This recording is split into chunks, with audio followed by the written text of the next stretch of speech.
જો આ ડાકોરમાં એન્ટર થવાનો રસ્તો છે, આ તરફ વડોદરાથી આવ્યા અમે, આમ ડાકોરમાં એન્ટર થવાનું, પણ અહીંયાથી નીકળીને આ તરફ આગળ જાઓ એટલે ગળતેશ્વર તરફ જવાય.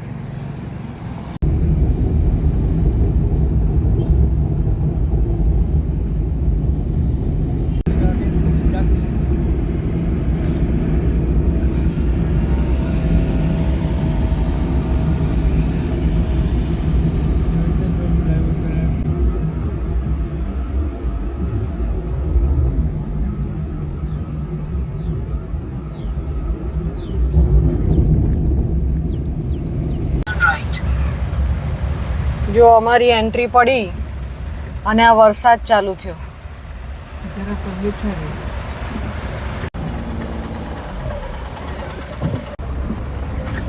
જો પાર્કિંગ કરવા જઈ રહ્યા છે, પાર્કિંગનો ચાર્જ છે. 4 વ્હીલર છે તો 4 વ્હીલરના 50 રૂપિયા છે. Turn right toward Gujarat State Highway 63, then turn right onto Gujarat State Highway 63.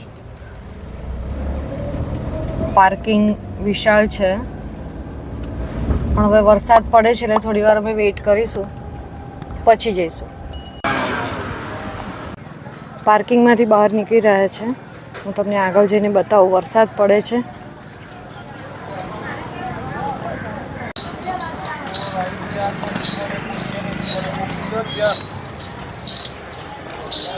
આપણે શ્રીજી ઢાલની બાજુમાં છે તો સ્વામિનારાયણ વાળો રસ્તો જોયું, મંદિર સ્વામિનારાયણ એ બાજુ.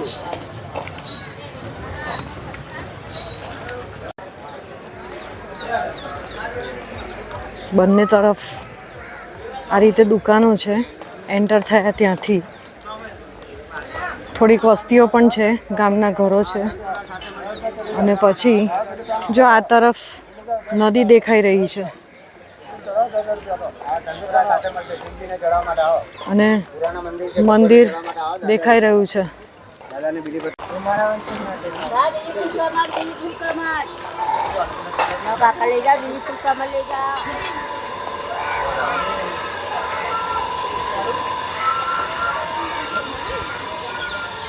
એક એવું શિવલિંગ કે જેના ભૂગર્ભમાંથી ગંગા નદી વહે છે એવું કહેવાય છે, અને એ શિવલિંગ પર નિરંતર જળાભિષેક થાય છે. Can't you believe it?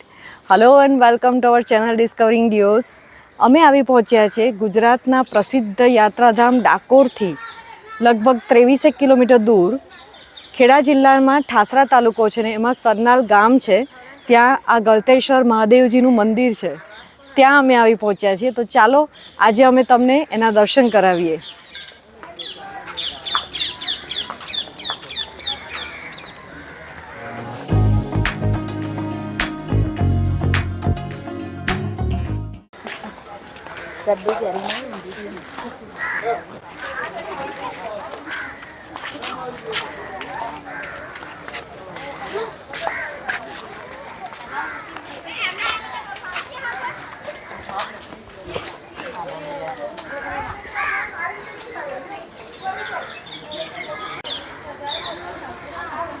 જો એક્ઝેક્ટ મંદિરને અડીને મહી નદી દેખાઈ રહી છે.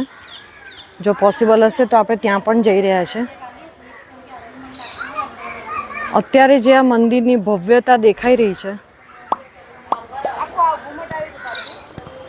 એન્ટ્રી એની બેક સાઈડથી છે.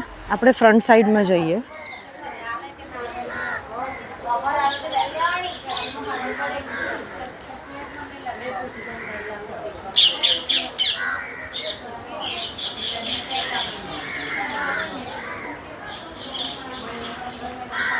વિડીયો આખો જોજો, કેમ કે તમને જે આ બધી મૂર્તિઓ દેખાઈ રહી છે તે ખંડિત દેખાઈ રહી છે, તમામ મૂર્તિઓ. તો એની પણ હું આગળ વાત કરીશ, તો વિડીયો આખો જોવાનું ભૂલતા નહીં.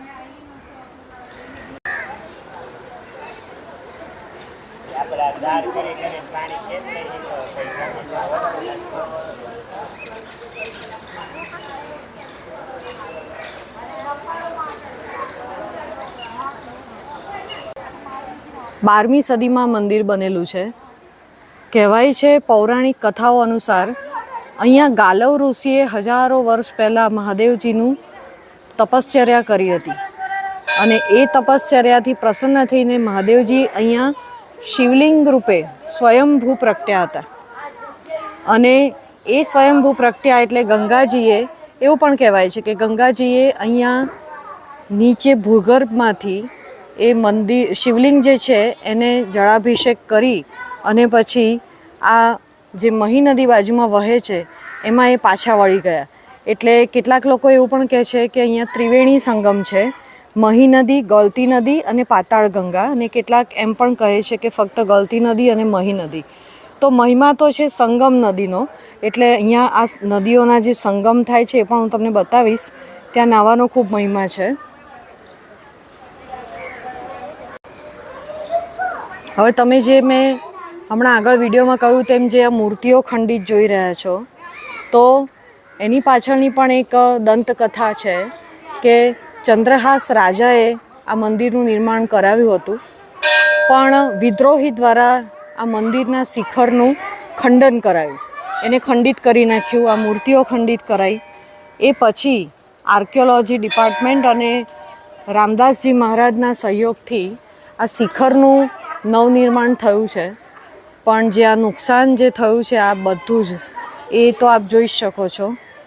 પણ તે છતાં આજે આ એમને એમ આપની સમક્ષ આ જૂનો ઇતિહાસ લઈને ઊભું છે અને ખૂબ મહિમા છે આ મંદિરનો. વર્ષમાં 4 વાર અહીંયા મેળો ભરાય છે. શ્રાવણ માસની અમાસ, જન્માષ્ટમી, હોળી ધૂળેટી અને શિવરાત્રિના અહીંયા મેળો ભરાય છે.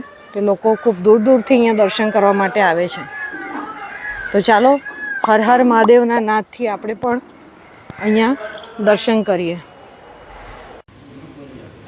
મંદિરમાંથી અહીંયા નીચે આવતી વખતે ખાસ એ કહેવાનું કે જે દાદર છે એ ખૂબ ઊંચા અને નીચે વધારે છે, નીચે સુધી આવવાનું છે, પછી આ શિવલિંગ આવશે. કે જેને પગની તકલીફ હોય એમણે ધ્યાન રાખવું.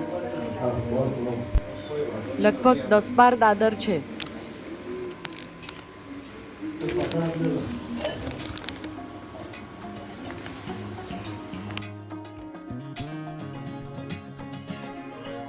જો તમને મંદિરના આંગણામાંથી નદીનો પટ બતાવો, આ બાજુ છે ને એક બ્રિજ પણ છે અને આ તમે નદી જોઈ શકો છો. અત્યારે ઓગસ્ટ મહિનો છે તેમ છતાં પણ 2 કાંઠે નદી નથી, એટલે મહી નદીમાં આ રીતે ખડકો જોવા મળે છે. જનરલી આ 2 કાંઠે વહેતી હોય છે અને ખાસી અંદર છે, એટલે અમે નીચે જઈ રહ્યા નથી, તમને અહીંયાથી જ બતાવીએ છીએ. આમેની સાઈડેથી કેટલાક લોકો પણ એ બાજુથી આવ્યા છે. પણ ખાસ કરીને તમને એ કહેવાનું કે જ્યારે અહીંયા પાણી હોય ત્યારે ખાસ ધ્યાન રાખવું, કેમ કે ઘણી બધી જગ્યાએ ઊંડાણ હોય છે, એટલે સિક્યુરિટીવાળાને સપોર્ટ કરવો. નદીના પાણીમાં નહાવાનું મન હોય પણ ખૂબ સાવચેતી રાખવી અને અંદર સુધી ન જવું એવું અહીંયા ચેતવણી આપવામાં આવે છે, તો એ ખાસ ધ્યાન રાખવું. આ ગલતેશ્વરનું મંદિર જ્યારે પહેલી વાર જોયું ને ત્યારે મને તો સૌથી પહેલા તો એ મોઢેરાનું સૂર્ય મંદિર અને સોમનાથનું મંદિર આ બંનેની યાદ આવી ગઈ. શું કહો છો? આ મંદિરની અંદર જે સ્તંભ છે એ સ્તંભ ઉપર જન્મથી મૃત્યુ સુધીનું પણ આખું ચિત્રણ કરેલું છે. એ ઉપરાંત શિવજીના અલગ અલગ સ્વરૂપો પણ અંદર દર્શાવેલા છે, તો એ પણ તમે જોઈ શકો છો. ને આખું ગર્ભદ્વાર એનું વર્ગાકાર સ્વરૂપે છે. ગલતેશ્વરમાં એન્ટર થતાની સાથે જ એક ખૂબ મોટું ગાર્ડન તૈયાર થઈ રહ્યું હતું, જેનું ઉદ્ઘાટન અમે ગયા તે દિવસે શ્રી ભૂપેન્દ્રભાઈ પટેલ કરવાના હતા, એટલે એ હવે થઈ ગયું હશે. પણ આ એક સરસ આકર્ષણ હશે, તો ચોક્કસથી એની પણ મુલાકાત લેજો. જો અહીંયા મંદિરનો ઇતિહાસ પણ લખેલો છે.